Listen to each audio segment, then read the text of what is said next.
Bienvenue, merci de nous rejoindre au Parlement européen pour ici l'Europe.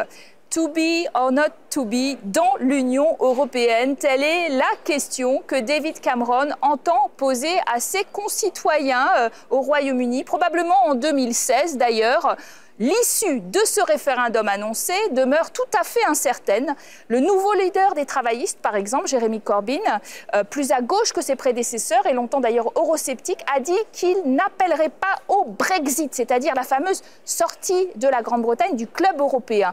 Mais le Premier ministre conservateur, David Cameron, lui, fait la tournée des capitales pour obtenir, dit-il, des concessions, renégocier sa relation à l'Union européenne, après quoi, il le jure, il appellera les électeurs à voter oui à l'Europe. Alors, qui fera campagne pourquoi? Quels sont les avantages et les risques du Brexit? Nous en parlons aujourd'hui avec Charles Tannock, bonjour. Bonjour. Député européen, alors ici au Parlement conservateur et réformiste, vous êtes en fait le parti de David Cameron et vous êtes d'ailleurs tout à fait sur les positions de votre Premier ministre pour un référendum que vous jugez absolument nécessaire, mais en appelant après à voter oui. Vous nous expliquerez un petit peu ce qu'il en est. Alan Smith, vous êtes avec nous également, député européen. Bonjour. Classé vert au Parlement, mais en fait, vous êtes du Parti national écossais, qui est pro-indépendance en Écosse et pro-européen. On va l'expliquer. Et vous êtes aujourd'hui en compagnie d'un Français. Les autres aussi ont le droit de s'intéresser à cette question du Brexit. Député européen français, Philippe Juvin, bonjour. Bonjour. Du Parti populaire européen, qui ne contient plus, là, a longtemps contenu les conservateurs britanniques, mais qui s'en sont séparés. On verra d'ailleurs que ça a eu probablement des conséquences. Alors, pour ou contre, première question, le Brexit, et pourquoi surtout expliquer un peu cette position compliquée de votre Premier ministre. Il faut absolument un référendum, et puis, mais en même temps, on va défendre l'idée de rester. Écoutez, on n'a pas eu le consentement populaire depuis 50 ans, 1975, et beaucoup de pouvoirs ont été transférés des États membres ici à l'Union européenne. Et c'est clair qu'on n'a jamais été un pays qui est très pour le projet européen. Les Britanniques ont toujours été un peu eurosceptiques. Mais c'est absolument clair qu'il y a un mouvement populaire, le UKIP, un parti qui nous a enlevé beaucoup de votes. À l'extrême droite, donc. Ils ne sont pas extrême droite. Non, droite populiste. Je n'accepte pas qu'ils sont extrême droite. Ils sont, disons-nous, un nationaliste un peu libéraux dans certains aspects, mais ils ne sont pas extrême droite. Et vous reconnaissez que c'est sous leur pression que vous avez changé de... Oui, je crois que ça fait partie. Il y a beaucoup de facteurs qui font partie de ça. Et c'est clair que même M. Cameron était assez eurosceptique quand il est arrivé au pouvoir. Maintenant, il a une position plus, disons-nous, nuancée. Mais c'est important d'avoir le consentement parce qu'on est complètement frustré et fatigué de débats internes dans notre parti, d'être dans l'Union ou de sortir. Et moi, je suis complètement pour la démocratie du référendum et j'espère que tout le monde va respecter les résultats. Smith, vous êtes complètement pour, vous, l'idée de rester dans l'Union européenne? Absolument. Le débat Brexit, c'est bizarre. C'est Raoul Pacaret chez nous, c'est un débat moche aussi. Dans notre référendum écossais, tous les citoyens européens pourraient voter. Mais dans le référendum Brexit, 2,6 millions de gens qui habitent chez Royaume-Uni n'auront pas le droit de voter. À mon avis, c'est pas juste. C'est bizarre que, par exemple, un citoyen du Pakistan ou de la Nigérie peut voter sur la question du Brexit au Royaume-Uni, mais un citoyen polonais ou portugais qui est au Royaume-Uni depuis 20 ans ne peut pas voter. Ça, c'est vraiment bizarre, notre système électoral. Là, je suis d'accord avec vous. C'est bien ça, mais c'est votre parti qui a fait la décision. Non, c'était une question très compliquée parce qu'on a hérité un système électoral dans lequel les citoyens du Commonwealth et de l'Irlande peuvent toujours voter dans toutes les élections. Il faudra changer tout le système électoral pour avoir un système à part pour le référendum. Continuez sur votre idée. Pourquoi vous êtes contre le Brexit? Vous pensez qu'il faut rester essentiellement? L'Écosse, nous sommes un pays européen. Je veux que mon pays soit indépendant, bien sûr, mais nous avons notre référendum, c'était clair. Pour le moment, nous restons britanniques, une nation britannique. Le débat, c'est totalement pas nécessaire. C'est clair aussi le débat. Alors Philippe Juvin, vu de France justement, cette menace du Brexit, elle est prise au sérieux, j'imagine? Bien sûr, elle est prise au sérieux, comme tous les référendums en démocratie. Vous l'avez dit, il faut respecter le peuple. Je veux rappeler quand même que... Il n'était pas nécessaire, ce référendum. Il a été convoqué à la demande des conservateurs. Il n'y avait pas d'obligation constitutionnelle. Du gouvernement. Du gouvernement. On est en pouvoir, on a gagné l'élection, un mandat électoral. Voilà, un mandat du peuple pour organiser un référendum. Donc, premièrement, je veux rappeler que le Royaume-Uni a déjà un régime d'appartenance à l'Union extrêmement souple.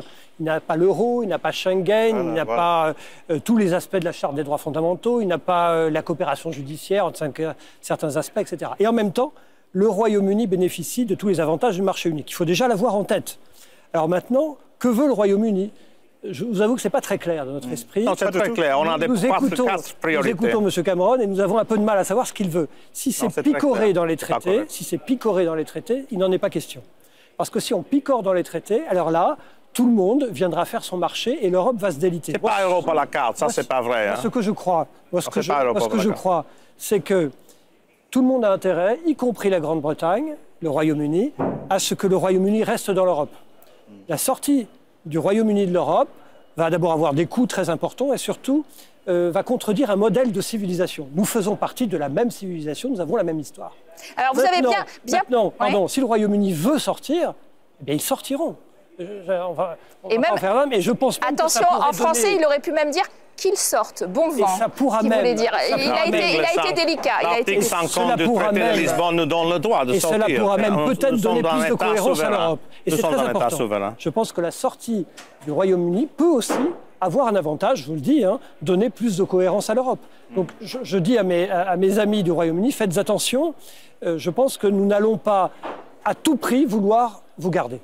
Non, ça, j'accepte ça, mais je crois que si on sort, ça va déstabiliser le projet pour toute l'Europe. Parce que beaucoup de nos alliés, ils seront très affaiblis sans le Royaume-Uni. Parlez avec les Portugais ou les Polonais. Ils ont beaucoup de peur que l'Europe devienne un projet franco-allemand. Ça, c'est pas acceptable pour beaucoup de pays. Le débat est noué.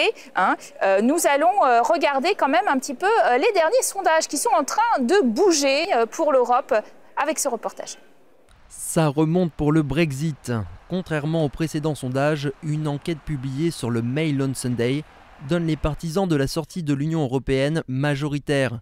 En effet, 51% des personnes interrogées ont déclaré vouloir prendre la porte. Plus préoccupant, sur les 49% de Britanniques qui souhaitent rester, 22% pensent changer d'avis si la crise des migrants venait à s'amplifier. Une petite victoire pour le parti de droite eurosceptique UKIP, qui a fait du référendum et du Brexit son cheval de bataille. Un sujet d'inquiétude pour David Cameron, en tournée auprès des dirigeants européens afin de renégocier les termes du contrat de mariage avec l'Union européenne. Alors, on voit qu'il y a des déplacements de David Cameron pour convaincre de son projet. On voit aussi que les sondages sont en train de vraiment s'affiner. Moi, je pose la question. On a vu le Parti travailliste avec à sa tête maintenant un homme plus à gauche qui était longtemps eurosceptique, qui dit je vais défendre la cause finalement du oui à l'Europe, mais mollement. Et puis les travaillistes qui vont défendre aussi, mais mollement à certaines conditions, etc. Qui va vraiment se faire l'avocat de rester dans l'Union européenne? Vous avez un problème politique, non? Chez nous, en Écosse, c'est nous. Le gouvernement écossais, le peuple écossais est totalement pro-européen. Nous avons un grand débat, bien sûr, mais les politiciens doivent mener le débat. Et ça, c'est le problème dans le Royaume-Uni. Premier ministre Cameron, il a gagné l'élection, il a le droit de faire le référendum, bien sûr, le mandat, voilà. Mais c'est une boîte de Pandore. Et c'est le problème. Le débat, c'est rare pacarette. Et c'est moche sur les questions d'immigration, réfugiés, pas du tout sur les questions européennes, en fait. Alors, chez nous, en Écosse, je suis absolument sûr que nous voterons pour l'adhésion. Mais au Royaume-Uni, Brexit est tout à fait possible, je pense. Alors, il y a un risque quand même, et puis on débat de choses qui finalement ne concernent pas tellement l'Europe, parce que vous avez un régime particulier sur la question des migrations. Vous avez déjà un opt-out partiel sur ces questions-là. Donc, on est en train de mélanger plein de choses de façon un peu populiste, dit M. Smith. Non, malheureusement, il y a une possibilité d'un Brexit. Ce n'est pas une probabilité. Et c'est absolument sûr que beaucoup du débat n'est pas basé sur les faits, sur la réalité. C'est basé sur les émotions de la souveraineté nationale, de la crise migratoire qui nous menace avec les numéros illimités, les messages de Mme Merkel qui a dit porte ouverte en Europe pour tous les réfugiés du monde entier de venir en Europe. Et alors, ça, c'est le peur que le peuple britannique a maintenant, que ça va nous toucher aussi au Royaume-Uni, malgré le fait qu'on ne fait pas partie de la directive qui contrôle la question de l'asile politique et la politique d'immigration en commun. On ne fait pas partie de ça, on ne fait pas partie de Schengen. L'UKIP a dit, ils ont en certaines raisons, que la question de Calais, par exemple, les immigrés qui sont là, ça c'est augmenté à cause du système de Schengen, le libre mouvement dans tout l'espace européen. Ça c'est vrai. Il y a un problème parce que quelqu'un peut arriver en Grèce et arriver jusqu'à Calais sans aucun contrôle de frontières. Le combat de David Cameron, c'était peut-être, dit-il, d'avoir un régime particulier de droits sociaux pour les migrants, même intra-européens, les Polonais par exemple, les gens de l'Est, etc. Angela Merkel y a répondu que finalement il y avait des aménagements quand même nationaux possibles sur ces questions-là et que donc il n'y avait pas besoin de renégocier. On a un problème au Royaume-Uni parce que notre système est non contribuable et c'est très généreux à ceux qui sont dans le travail. Et ça, c'est une grande attraction pour les immigrés qui viennent de la Roumanie, de la Bulgarie, parce qu'ils reçoivent plus de l'État britannique dans un travail qu'ils reçoivent s'ils ne travaillent pas dans leur pays, de l'État. Alors il faut réduire Monsieur Juvin, ça c'est renégociable, c'est quelque chose. Je pense qu'il y a une ligne rouge qui ne sera jamais acceptée par les États membres, c'est la remise en cause de la libre circulation dans l'Union.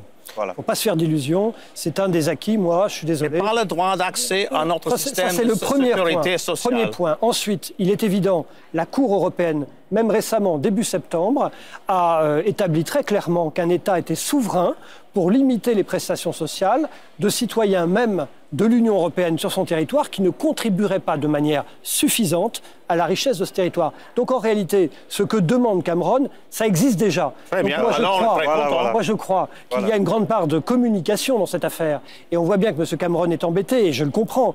Il est face à en fait des eurosceptiques qui lui reprochent des choses qui ne dépendent pas de l'Europe. Voilà. Bien dit. Premièrement. Et deuxièmement, il doit justifier tout cela en disant oui, mais je vais renégocier en Europe. Vous savez, Jospin, Premier ministre français, Hollande, président de la République française, sont tous les deux arrivés au pouvoir en disant « Vous allez voir, je vais renégocier en Europe, je vais imposer en Europe quelque chose ». Ça n'a pas marché.